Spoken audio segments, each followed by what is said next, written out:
मरकापुरम का वो लड़का।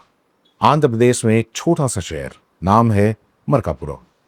वहां न बड़े दफ्तर हैं, न चमचमाती सड़कें, न ऊंची ऊंची इमारतें। बस एक साधारण सी बस्ती, साधारण से लोग, और उन्हीं साधारण लोगों के बीच में एक लड़का। वो पला वहीं पला बड़ा हुआ, और जिसके अपने सपने थे, असाधारण थे, और उसका नाम था सीताराम। उसने वही किया जो हर मेहनती लड़का करता है, सुबह उठकर पढ़ना, रात गए देर तक पढ़ना, परीक्षाएं दी और इंजीनियरिंग की।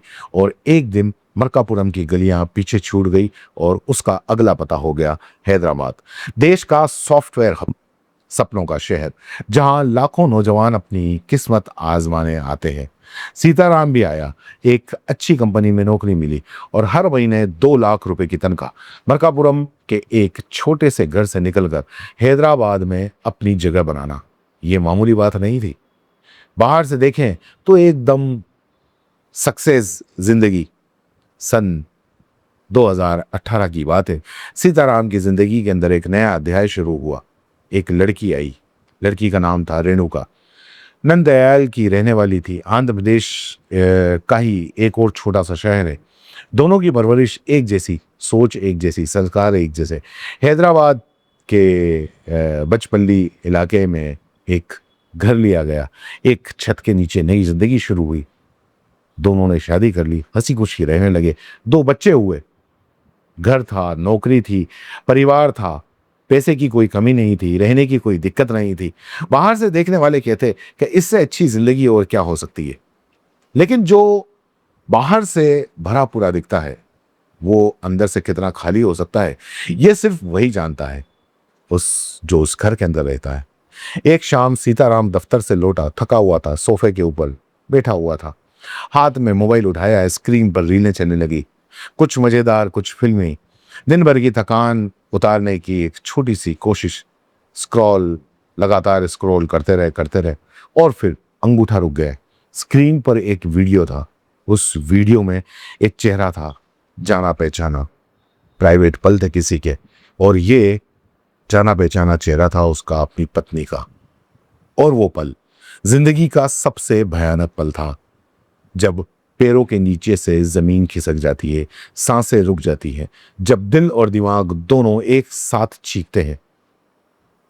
दिमाग ने कहा, दिल ने भी कहा कि ये झूठ है, ये नहीं हो सकता। सीताराम आईटी इंजीनियर था। उसे सोचा होगा कि ये नकली होगा, किसी ने छेड़छाड़ की होगी।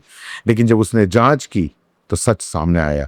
उसने इंस्टाग्राम पर अपनी पत्नी के वीडियो देखे, जो उसके लिए गहरी मानसिकता का आघात का कारण बना, क्योंकि उसकी पत्नी किसी और के साथ में अंतरंग संबंध जो बना रहे थे, और वो वीडियो वो देख रहा था। वो वीडियो नकली नहीं थे। सीताराम ने जब पूरी पड़ताल की तो जो सच सामने आया, उसने उसे अंदर तक तोड़ दिया। रमना रेड्डी के इंस्टाग्राम पर करीब 2000 फॉलोअर्स थे। रेणुका ने उसके साथ कुछ निजी पल बिताए थे और उन पलों के वीडियो रिकॉर्ड किए और फिर सोशल मीडिया पर डाल दिए। और फिर सीताराम ने एक लेटर लिखा। उसमें लिखा कि मैं अपने पत्नी के निजी पलों के वीडियो इंस्टाग्राम पर कैसे देख सकता था। उन वीडियो को देखने के बाद मुझे अपनी पत्नी की असलियत समझ आ गई। जब मैं घर पर नहीं होता था तो रमना अक्सर मेरे घर आता था। पत्र में यह भी लिखा कि पिछले 1.5 साल से रेणुका के 3 अलग अलग लोगों से संबंध थे। तीनों लोग 1.5 साल से, और सीताराम को कुछ पता ही नहीं।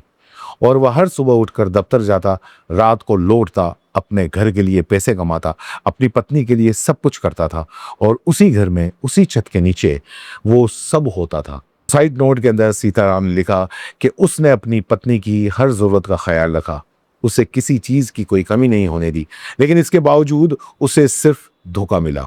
उसने जो पन्ने लिखे वो 19 पन्ने थे। साइबराबाद पुलिस के अनुसार यह मामला आत्महत्या के लिए उकसाने की श्रेणी के अंदर दर्ज किया गया।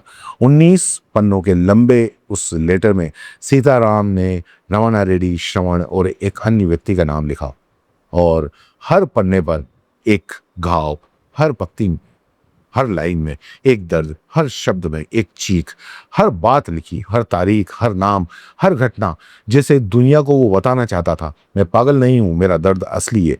और उस लेटर की आखिरी पंक्ति थी, मेरी पत्नी के नाजायज रिश्ते मेरी मौत की वजह में थी। बस इतना लिखकर उसने अपनी कलम रख दी।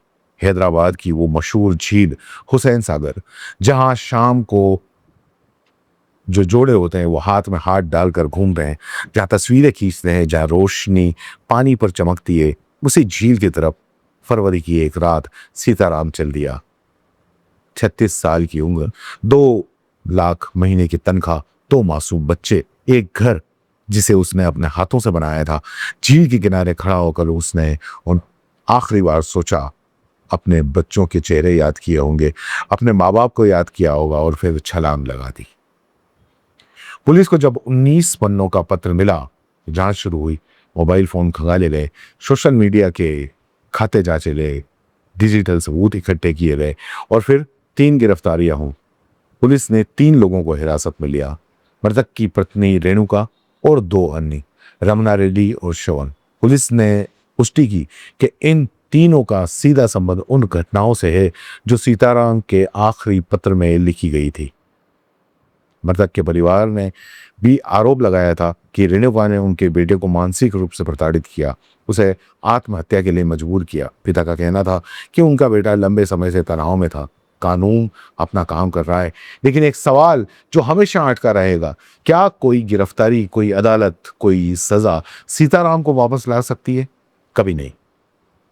इस पूरी कहानी में सबसे भारी बात यह है कि 2 बच्चे जो अभी इतने छोटे हैं कि उन्हें दुनिया की तकलीफ का नाम तक नहीं पता, वो बड़े होंगे, स्कूल जाएंगे, दोस्त बनाएंगे और एक दिन कोई उनसे पूछेगा तुम्हारे पिताजी कहाँ हैं?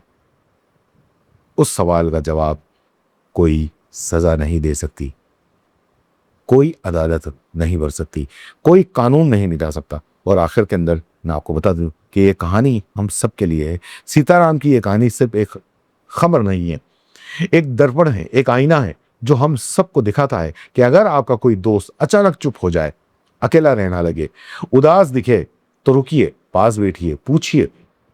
और अगर खुद किसी दर्द से गुजर रहे हैं तो याद रखिए, किसी और के कसूर की सजा खुद को मत दीजिए। अगर कोई वीडियो के जरिए ब्लैकमेल करे, धमकी दे, तो सीधे पुलिस के पास जाइए।